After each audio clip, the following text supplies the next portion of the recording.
सत्य अंजोर बाबा दुनिया मसोर, सत्य अंजोर गुरु दुनिया मसोर, होवा खावे जय जयकार गा। ऐसे महिमा दिखाए ते घासी बाबा, जगह जगह में होते तोरे नाम गा। ऐसे महिमा दिखाए ते घासी बाबा, जगह जगह में होते तोरे नाम गा।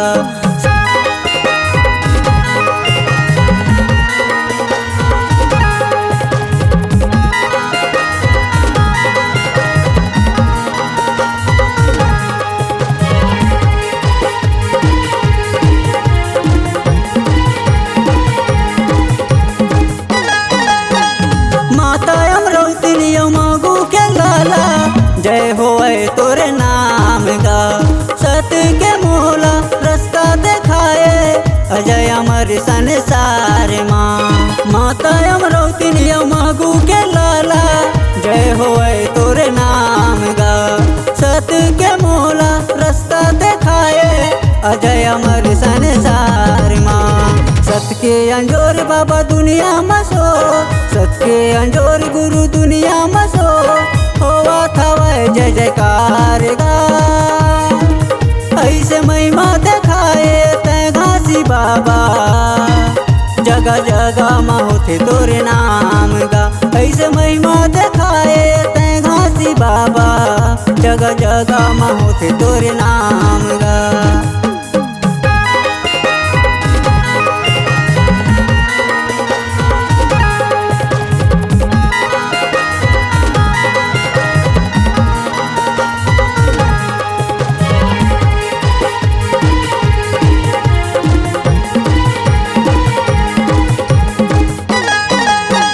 गिरधिपुरी माँ मेला भरा थे, दर्शन भरा थे नर नारी गा।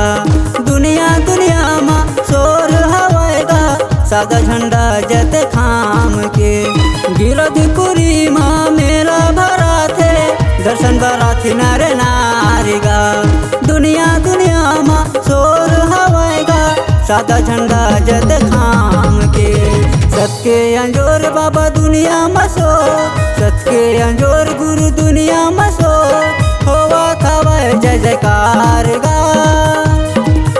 ऐसे महिमा दिखाए ते घासी बाबा, जगह जगह में होते तोरे नाम गा। ऐसे महिमा दिखाए ते घासी बाबा, जगह जगह में होते तोरे नाम गा। जगह जगह में होते तोरे नाम गा। जगह जगह में होते तोरे नाम गा। जगह जगह में होते तोरे नाम गा। जगह जगह में होते तोरे नाम गा। जगह जगह में होते तोरे नाम गा। जगह जगह में होते तोरे नाम।